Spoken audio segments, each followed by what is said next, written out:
ओम नमः शिवाय। प्रिय भक्तों, भगवान सदाशिव शंभु आप सबके जीवन में हंसी खुशी, रिद्धि सिद्धि और हर्ष उल्लास लेकर के आए। आज की इस वीडियो में हम बात करेंगे देवताओं के अनुरोध से वैष्णव ब्राह्मण के वेश में शिव जी का हिमवान के घर जाना और शिव की निंदा करके पार्वती का विवाह उनके साथ न करने को कहना। तो किस प्रकार की लीलाएं भगवान सदाशिव करते हैं वो इस वीडियो में हम बात करेंगे। अभी आप भगवान सदाशिव के श्री चरणों में अपनी उपस्थिति दर्ज करवाने के लिए ओम नमः शिवाय लिख करके कमेंट कर दें। ब्रह्मा जी कहते हैं, नारद, मैना और हिमवान की भगवान शिव के प्रति उच्च कोटि की अनन्य भक्ति देख इंद्र आदि सब देवता परस्पर विचार करने लगे। तदंतर गुरु बृहस्पति और ब्रह्मा जी की सम्मति के अनुसार सभी मुख्य देवताओं ने शिव के पास जाकर उनको प्रणाम किया और वे हाथ जोड़कर उनकी स्तुति करने लगे। देवता बोले, हे देवादिदेव महादेव करुणाकर शंकर, हम आपकी शरण में आए हैं, कृपा कीजिए। आपको नमस्कार है स्वामीन।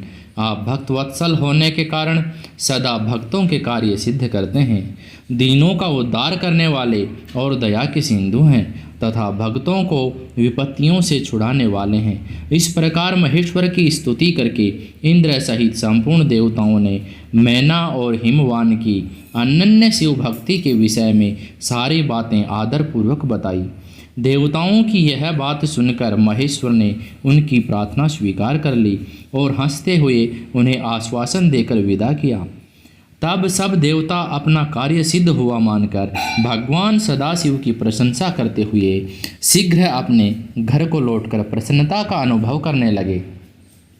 तदंतर भक्त वत्सल महेश्वर भगवान शंभु, जो माया के स्वामी हैं, निर्विकार चित्त से शैलराज के यहाँ गए। उस समय गिरिराज हिमवान सभा भवन में बंधु वर्ग से घिरे हुए पार्वती सहित प्रसन्नतापूर्वक बैठे थे। इसी अवसर पर वहाँ सदाशिव पदार्पण किया। वे हाथ में दंड, छत्र, शरीर पर दिव्य वस्त्र, ललाट में उज्ज्वल तिलक, एक हाथ में स्फटिक की माला और गले में शालग्राम धारण किए हुए भक्तिपूर्वक हरि नाम का जाप कर रहे थे और देखने में साधु वेशधारी ब्राह्मण जान पड़ते थे। उन्हें आया देख सपरिवार हिमवान उठकर खड़े हो गए। उन्होंने उन अपूर्व अतिथि देवताओं को भूतल पर दंड के सम्मान पकड़कर भक्ति भाव से साष्टांग प्रणाम किया। देवी पार्वती ब्राह्मण स्वरूपधारी प्राणेश्वर शिव को पहचान गई थी, अतः उन्होंने भी उनके मस्तक झुकाया और मन ही मन बड़ी प्रसन्नता के साथ उनकी स्तुति की।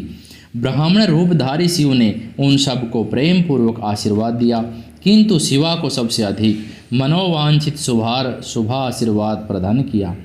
शैलाधिराज हिमवान ने बड़े आदर से उन्हें मधुपर्क आदि पूजन सामग्री भेंट की और ब्राह्मण ने बड़ी प्रसन्नता के साथ वह सब ग्रहण किया। तत्पश्चात गिरिश्रेष्ठ हिमाचल ने उनका कुशल समाचार पूछा। हे मुनि, अत्यंत प्रीतिपूर्वक उन द्विराज की विधिवत पूजा करके शैलराज ने पूछा, आप कौन हैं? तब उन ब्राह्मण शिरोमणि ने गिरिराज से शीघ्र ही आदरपूर्वक कहा। वे श्रेष्ठ ब्राह्मण बोले, हे गिरिश्रेष्ठ, मैं उत्तम विद्वान वैष्णव ब्राह्मण हूँ और ज्योतिषी की वृत्ति का आश्रय लेकर भूतल पर भ्रमण करता रहता हूँ। मन के सम्मान मेरी गति है। मैं सर्वत्र जाने में समर्थ और गुरु की दी हुई शक्ति से सर्वज्ञ, परोपकारी, शुद्धात्मा, दया सिंधु और विनाश का विकार नाशक हूँ।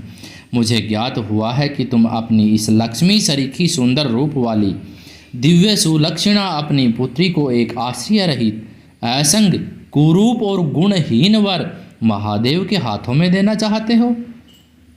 वे रुद्र देवता मरघट में वास करते, शरीर में सांप लपेटे रहते और योग साधते फिरते हैं। उनके पास पहनने के लिए एक वस्त्र भी नहीं है। वैसे ही नंग धड़ंग घूमते हैं, आभूषणों की जगह सर्प धारण करते हैं। उनके कुल का नाम आज तक किसी को ज्ञात नहीं हुआ। वे कुपात्र और कुशील हैं, स्वभावतः विहार से दूर रहते हैं, सारे शरीर में भस्म रमाते हैं, क्रोधी और अविवेकी हैं। उनकी अवस्था कितनी है यह किसी को ज्ञात नहीं।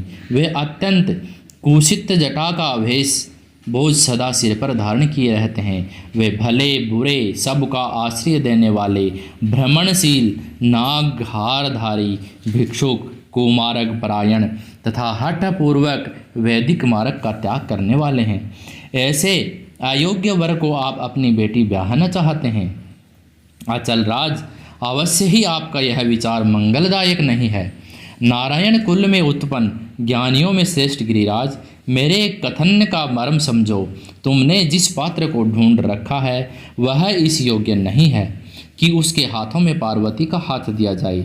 हे शैलराज, तुम ही देखो, उनके एक भी भाई बंधु नहीं है। तुम तो बड़े बड़े रत्नों की खान हो, किंतु उनके घर में भूजी मांग भी नहीं है। वे सर्वथा निर्धन हैं। गिरिराज, तुम शीघ्र ही अपने भाई बंधुओं से, मैना देवी से, सभी बेटों से और पंडितों से भी यत्नपूर्वक पूछ लो, किंतु पार्वती से न पूछना, क्योंकि उन्हें शिव के गुण दोष की परख नहीं है। ब्रह्मा जी कहते हैं, नारद, ऐसा कहकर वे ब्राह्मण देवता, जो नाना प्रकार की लीला करने वाले शांत स्वरूप शिव ही थे, शीघ्र खा पीकर आनंद पूर्वक वहाँ से अपने घर को चल दिए। तब ब्रह्मा जी कहते हैं, ब्राह्मण रूपधारी शिव के वचनों का मैना के ऊपर बड़ा प्रभाव पड़ा और उन्होंने दुखी होकर पति से कहा, है गिरिराज, इन वैष्णव ब्राह्मण ने शिव जी की जो निंदा की है उसे सुनकर मेरा मन उनकी ओर से बहुत खिन्न एवं विरक्त हो गया है। हे शैलेश्वर, रुद्र के रूप, शील और नाम सभी कुशित हैं। मैं उन्हें अपनी सुलक्षणा पुत्री कदापि नहीं दूंगी। यदि आप मेरी बात नहीं मानोगे तो मैं निसंदेह मर जाऊंगी। अभी इस घर को छोड़ दूंगी अथवा विष खा लूंगी। पार्वती के गले में फांसी लगाकर गहन वन में चली जाऊंगी अथवा उसे महासागर में डुबो दूंगी, परंतु अपनी बेटी को रुद्र के गले नहीं बांधूंगी। ऐसा कहकर मैना तुरंत कोप भवन में चली गई और अपने हार को फेंककर रोती हुई धरती पर लौट गई। इधर भगवान शिव को इस बात का पता लगा। तब उन्होंने अरुंधति सहित सप्त ऋषियों को बुलाया तथा मैना के पास जाकर उन्हें समझाने की आज्ञा दी। शिव जी का आदेश प्राप्त कर भगवान शिव को नमस्कार करके वे दिव्य ऋषि आकाश मार्ग से उस स्थान को चल दिए जहाँ हिमवान की नगरी थी। उस दिव्यपुरी को देखकर उन सप्त ऋषियों को बड़ा विस्मय हुआ। वे हिमाचलपुरी की परस्पर प्रशंसा करते हुए सब ऐश्वर्यों से भरे पूरे हिमवान के घर जा पहुँचे। उन सूर्य तुल्य तेजस्वी सातों ऋषियों को दूसरे आकाश के रास्ते आते देख हिमवान को बड़ा विस्मय हुआ। वे बोले, ये 7 सूर्य तुल्य तेजस्वी मुनि मेरे पास आ रहे हैं। मुझे प्रयत्नपूर्वक इस समय इनकी पूजा करनी चाहिए।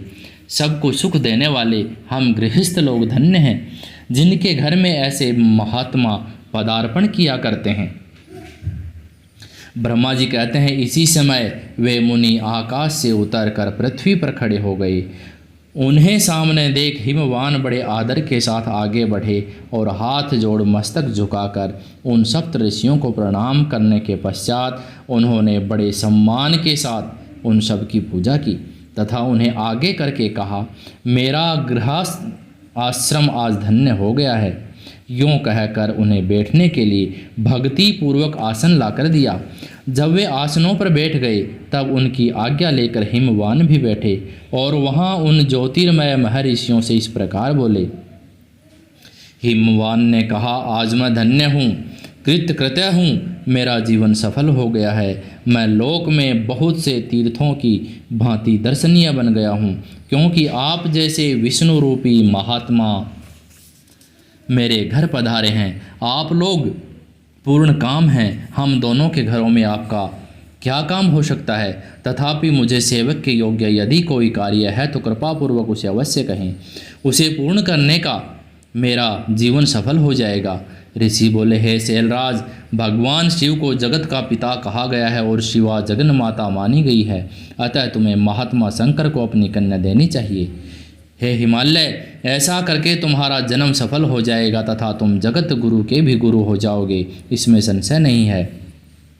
हे मुनीश्वर, सप्त ऋषियों का यह वचन सुनकर हिमवान ने दोनों हाथ जोड़ उन्हें प्रणाम करके इस प्रकार कहा, हिमालय बोले, हे महाभाग सप्तऋषियों, आप लोगों ने जो बात कही है उसे शिव की इच्छा से मैंने पहले ही मान रखा था, किंतु हे प्रभो, इन दिनों एक वैष्णव धर्मी ब्राह्मण ने आकर भगवान शिव के प्रति प्रसन्नतापूर्वक बहुत सी उल्टी बातें बताई हैं। तभी से शिवा की माता ज्ञान भ्रष्ट हो गई है। वे अपनी बेटी का विवाह उस योगी रुद्र के साथ नहीं करना चाहती हैं।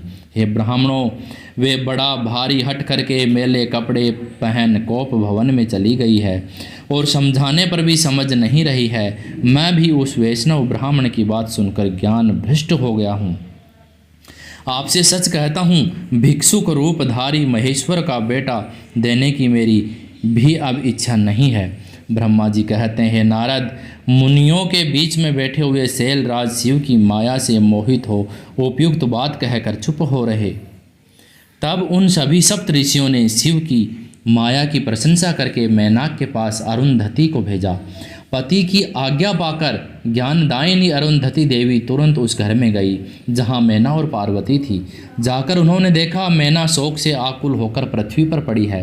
तब उन साध्वी देवी ने बड़ी सावधानी के साथ मधुर एवं हितकर बात कही। अरुंधति बोली, हे साध्वी रानी मेनके, उठो, मैं अरुंधति तुम्हारे घर में आई हूँ तथा दयालु सप्त ऋषि भी पधारे हैं। अरुंधति का स्वर सुनकर मेनका शीघ्र उठ गई और लक्ष्मी जैसी तेजस्विनी उन पतिव्रता देवी के चरणों में मस्तक रखकर बोली। मैना ने कहा, हो, हम पुण्य जन्मा जीवों को आज यह किस पुण्य का फल प्राप्त हुआ है कि हमारे इस घर में जगत सृष्टा ब्रह्मा जी की पुत्र वधू और महर्षि वशिष्ठ की पत्नी पधारी हैं। हे देवी, आप किस लिए आई हैं, यह मुझे बताइए। मैं और मेरी पुत्री आपकी दासी के समान हैं, आप हम पर कृपा कीजिए। मेनका के ऐसा कहने पर साध्वी अरुंधति ने उनको बहुत अच्छी तरह समझाया बुझाया और उन्हें साथ ले वे प्रसन्नतापूर्वक उस स्थान पर आई जहाँ वे सप्त ऋषि विद्यमान थे। सप्त ऋषिगण बातचीत में बड़े निपुण थे। उन सब ने भगवान शिव के युगल चरणारविंदों को स्मरण करके शैलराज को समझाना आरंभ किया। ऋषि बोले, हे शैलेंद्र, हमारा शुभ कारक वचन सुनो। तुम पार्वती का विवाह शिव के साथ कर दो और संहार करता रुद्र का ससुर हो जाओ। शंभु सर्वेश्वर हैं, वे किसी से याचना नहीं करते। स्वयं ब्रह्मा जी ने तारकासुर के विनाश के लिए एक वीर पुत्र उत्पन्न करने के उद्देश्य से लेकर भगवान शिव से यह प्रार्थना की है कि वे विवाह कर लें। भगवान शंकर तो योगियों की शिरोमणि हैं, वे विवाह के लिए उत्सुक नहीं हैं। केवल ब्रह्मा जी की प्रार्थना से ही वे महादेव तुम्हारी कन्या का पाणी ग्रहण करेंगे। तुम्हारी पुत्री ने जब तपस्या की थी उस समय उनके सामने उन्होंने उससे विवाह की प्रतिज्ञा कर ली थी। इन्हीं दो कारणों से वे योगीराज शिव विवाह करेंगे। ऋषियों की यह बात सुनकर हिमालय हंस पड़े और कुछ भयभीत हो विनयपूर्वक बोले।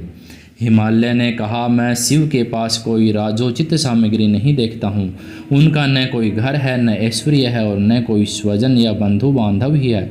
मैं अत्यंत निर्लिप्त योगी को अपनी बेटी देना नहीं चाहता। आप लोग वेद विधाता ब्रह्मा जी के पुत्र हैं, अतः अपना निश्चित विचार कहिए। जो पिता काम से, मोह से, भय से अथवा लोभ से किसी अयोग्य वर के हाथ में अपनी कन्या दे देता है वह मरने के बाद नरक में जाता है। अतः मैं स्व इच्छा से भगवान शूलपाणी को अपनी कन्या नहीं दूंगा। इसलिए है महर्षियों, जो उचित विधान हो उसे आप लोग कीजिए। मुनीश्वर नारद हिमाचल के इस वचन को सुनकर बातचीत करने में निपुण महर्षि वशिष्ठ ने उनसे यूँ कहा। वशिष्ठ बोले, हे शैलेश्वर, मेरी बात सुनो। यह सर्वथा तुम्हारे लिए हितकारक, धर्म के अनुकूल, सत्य तथा इहलोक और परलोक में सुखदायक है। हे शैलराज, लोक तथा वेद में 3 प्रकार के वचन उपलब्ध होते हैं। शास्त्रज्ञ पुरुष अपनी निर्मल ज्ञान दृष्टि से उन सब प्रकार के वचनों को जानता है। एक तो वह वचन है जो तत्काल सुनने में बड़ा सुंदर प्रिय लगता है, परंतु पीछे वह असत्य एवं अहितकारक सिद्ध होता है। ऐसा वचन बुद्धिमान शत्रु ही करता है, उससे कभी हित नहीं होता। दूसरा वह है जो आरंभ में अच्छा नहीं लगता, उसे सुनकर अप्रसन्नता ही होती है, परंतु परिणाम में वह सुख देने वाले होते हैं। इस तरह का वचन कहकर दयालु, धर्मशील, बांधव जन ही कर्तव्य का बोध कराता है। तीसरी श्रेणी का वचन वह है जो सुनते ही अमृत के समान मीठा लगता है और सब काल में सुख देने वाला होता है। सत्य ही उसका सार होता है, इसलिए वह हितकारक हुआ करता है। ऐसा वचन सबसे श्रेष्ठ और सबके लिए अभीष्ट है। हे शैलराज, इस तरह नीति शास्त्र में 3 प्रकार के वचन कहे गए हैं। इन तीनों में से तुम्हें कौन सा वचन अभीष्ट है, बताओ। मैं तुम्हारे लिए वैसा ही वचन कहूँगा। भगवान शंकर संपूर्ण देवताओं के स्वामी हैं। उनके पास ब्रह्मा संपत्ति नहीं है। इसका कारण यह है कि उनको चित्त एकमात्र ज्ञान के महासागर में मग्न रहता है। जो ज्ञान नंद स्वरूप और सबके ईश्वर हैं, उन्हें लौकिक बाह्य वस्तुओं की क्या इच्छा होगी।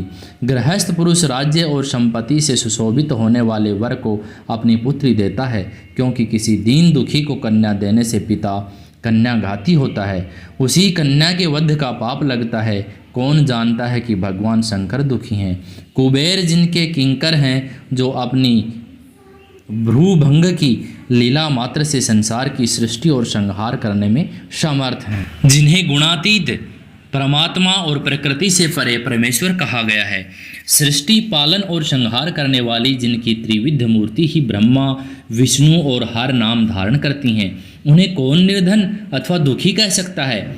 ब्रह्मलोक में निवास करने वाले ब्रह्मा, क्षीर सागर में रहने वाले विष्णु तथा कैलाशवासी हर, ये सब शिव की ही विभूतियाँ हैं। शिव से प्रकट हुई प्रकृति भी अपने अंश से 3 प्रकार की मूर्तियों का धारण करती हैं।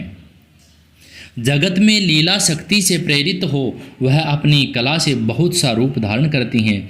समस्त वांगमय की अधिष्ठात्री देवी वाणी उनके मुख से प्रकट हुई है और सर्वसम्मत स्वरूपिणी लक्ष्मी वक्ष स्थल से आविर्भूत हुई है तथा शिवा ने देवताओं के एकत्र हुए तेज से अपने को प्रकट किया था और संपूर्ण दानवों का वध करके देवताओं की स्वर्ग की लक्ष्मी प्रदान की थी। देवी शिवा कल्पांतर में दक्ष पत्नी के उदर से जन्म ले सती नाम से प्रसिद्ध हुई और हर को उन्होंने पति के रूप में प्राप्त किया है। दक्ष ने स्वयं ही भगवान शिव को अपनी पुत्री दी थी। सती ने पति की निंदा सुनकर योग बल से अपने शरीर को त्याग दिया था। वे ही कल्याणमयी सती अब तुम्हारे वीर्य और मैनाक के गर्भ से प्रकट हुई हैं। हे शैलराज, ये शिवा जन्म जन्म से शिव की ही पत्नी होती हैं। प्रत्येक कल्प में बुद्धि रूपा दुर्गा ज्ञानियों की श्रेष्ठ माता होती हैं। ये सदा सिद्ध सिद्धिदायिनी और सिद्ध रूपिणी हैं। भगवान हर चीता भस्म के रूप में सती के अस्थि चूर्ण को ही स्वयं प्रेम पूर्वक अपने अंगों में धारण करते हैं। अतः गिरिराज, तुम स्वेच्छा से ही अपनी मंगलमयी कन्या का भगवान हर के हाथ में दे दो। तुम यदि नहीं दोगे तो वह स्वयं प्रियतम के स्थान में चली जाएगी। हे देवेश्वर शिव, तुम्हारी पुत्री को अत्यंत क्लेश देकर ब्राह्मण के रूप में इसकी तपस्या के स्थान पर आए थे और इनके साथ विवाह की प्रतिज्ञा करके इसे आश्वासन एवं वर देकर अपने आवास स्थान को लौट गए थे। हे गिरे, पार्वती की प्रार्थना से ही शंभु ने तुम्हारे पास आकर इसके लिए याचना की और तुम दोनों ने शिव भक्ति में मन लगाकर उनकी उस याचना को भी स्वीकार कर लिया था। हे गिरीश्वर, बताओ फिर किस कारण से तुम्हारी बुद्धि विपरीत हो गई है। भगवान शिव ने देवताओं की प्रार्थना से प्रभावित होकर हम सब ऋषियों को और अरुंधति को भी तुम्हारे पास भेजा है। हम तुम्हें यही शिक्षा देते हैं कि तुम पार्वती को रुद्र के हाथ में दे दो। हे गिरे, ऐसा कहने पर तुम्हें महान आनंद प्राप्त होगा।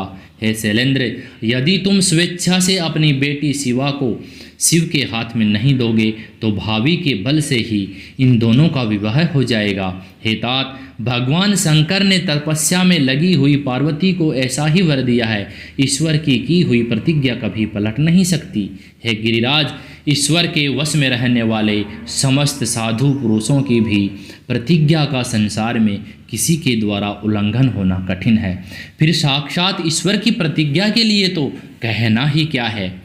तो भक्तों, अगले वीडियो में हम बात करेंगे वो सप्त ऋषियों के समझाने तथा मेरु आदि के कहने से पत्नी सहित हिमवान का शिव के साथ अपनी पुत्री के विवाह का निश्चय करना और सप्त ऋषियों के बारे में कुछ बातें होंगी।